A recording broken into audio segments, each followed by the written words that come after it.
And now, live from the studios of Freedom's Phoenix, Ernest Hancock.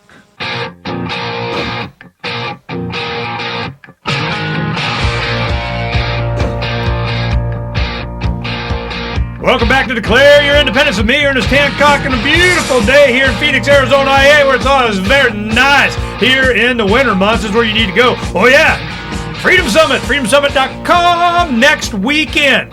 And if you're listening to this show and you're a supporter of freedom, you know who you are. Just register as a student. Big discount. $175 versus a lot more. So you guys are encouraged to come and have a good time. And my family and my kids, you know, they spend a lot of time at the summit. They have been so immersed in this. They were brought up in an atmosphere that was totally different than probably even their peers at school and so on. They didn't get the truth, or they got a perspective of whatever was on Fox News. And then later they would find out that, you know, yeah, maybe your crazy libertarian family isn't that crazy anymore. And we would have a lot of the parents and so on would talk to us and ask questions, and I'd go out and we'd participate in a lot of different social functions and everything, and we would enjoy ourselves. And I'd answer whatever questions. But, you know, the thing is that we just don't want to be in a situation to where we're inaccurate, but you don't want to have them, you know, in their foxhole stacking up sandbags. I mean, just getting deeper and deeper and deeper. Now, one thing I wanted to ask about, as the social networking started, I would warn my children. I said, look, man, you know, you guys know that you're putting in your photographs of your friends, your favorite movies, your intimate thoughts, all this kind of stuff. And you remember that, Sierra? I mean, when we were going on about, you know, when you were doing all your Facebook and putting this stuff in, I mean, I'd share this with you, and your response was what? I don't care. Why? Mainly just, I don't know. They probably already know everything about me anyway. So what's the point of, you know, whatever. I don't know. I just never really think of that stuff. I just don't care anymore. And because you're not afraid, or you got nothing to hide, or you're both. Encouraging. Well, you know, do you think it's healthy that the king knows everything? Well, of course not, but if they want to know, they're going to know, and me being your daughter, I'm sure they already know. Yeah, you know, that might have something to do with it. But so what do we do? You did Facebook. I mean, I'm sorry, you were doing MySpace first, and then it seems like, well, I remember when Facebook was bought by Rupert Murdoch. Murdoch came in, you know, Fox News, News Corp, and so on, and they bought Facebook for $360-80 million to some god-awful number, and they bought that, and they got all this marketing, and so you know, that just passed right on through to the man. So yep, you know, here you go. That example is exactly what I was talking about. But then you guys started moving over to Facebook. Why? It was just a different crowd. At first you could only do it if you were a college student, and then up to like a certain age and different, I don't know, MySpace is all the advertisements and everything always pops up, and there's a lot of spam and everything. Facebook just seemed a little bit more regulated, I guess, security wise, but now it's a little different. So, well, what's changed?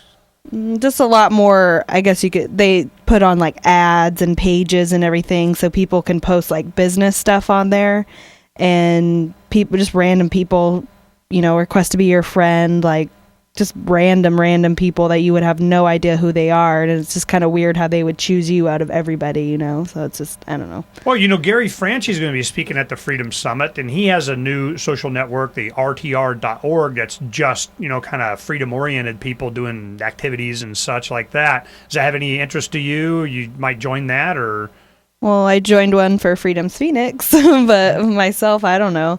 I don't really go on Facebook as much as I used to or anything like that. It's just, it used to be really popular, you know, with friends and stuff, but the more you go on it, the more you realize it's all just BS anyway. It's just people post the most random things, or they just post stuff that they've heard from somebody who's heard from somebody who's heard from somebody who's heard from Fox News. So it's just, I don't know, really listen to it anyway. Mostly I'm on Freedom's Phoenix all day anyway, so I just get my news from there. Anything else, people will just text me or something. So, well, you know, how is it that Freedom's Phoenix gets involved in what you're doing? I mean, how does Freedom's Phoenix relate to you? I mean, it's not, you know, we don't have Britney Spears' latest. I mean, you know, we don't do, I mean, what there is of interest to you?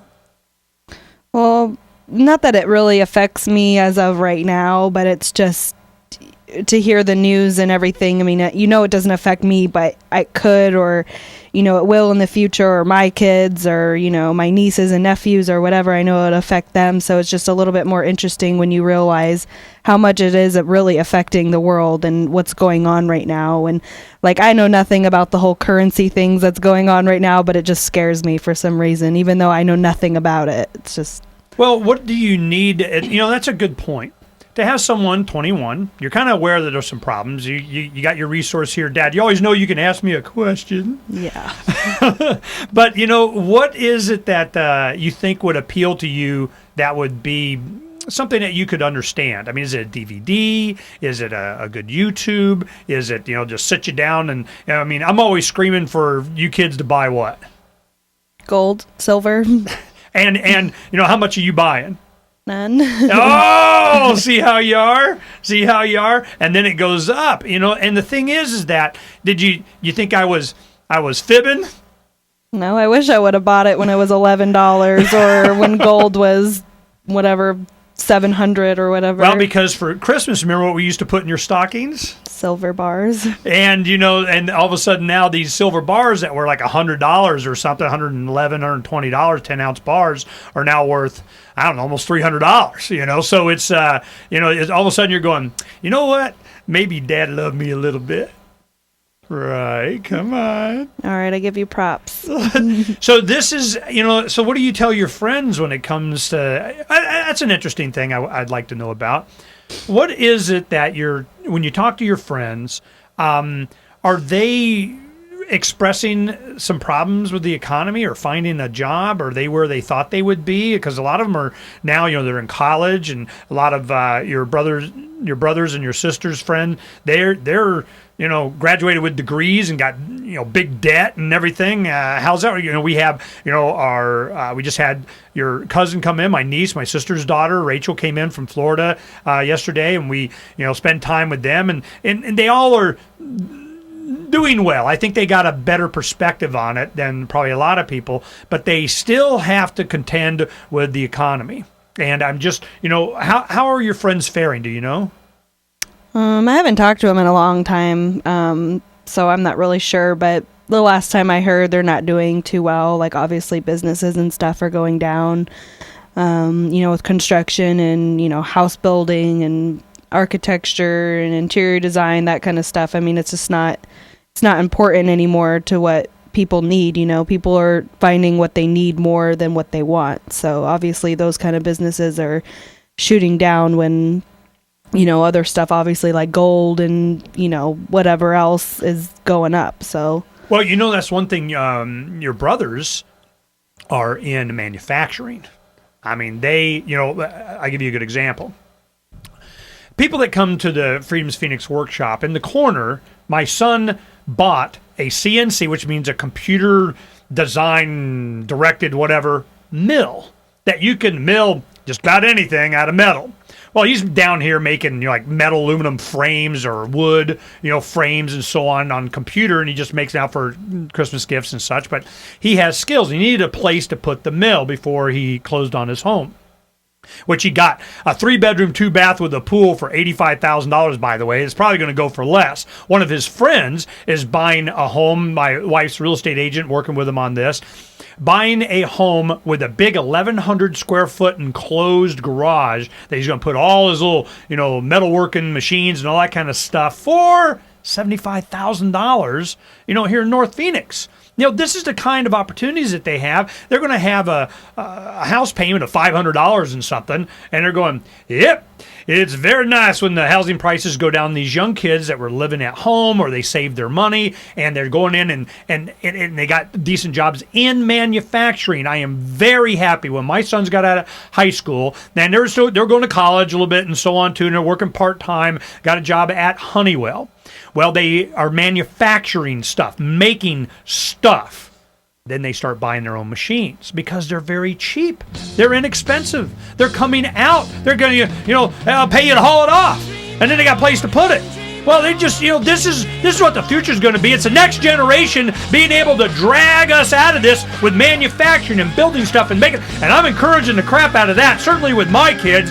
Hopefully you're taking advantage of it too. And one way to do that is just be able to grow food. You know, grow chickens. Got chickens. Well, you need to get some, because this is the kind of stuff. I mean, it's getting real.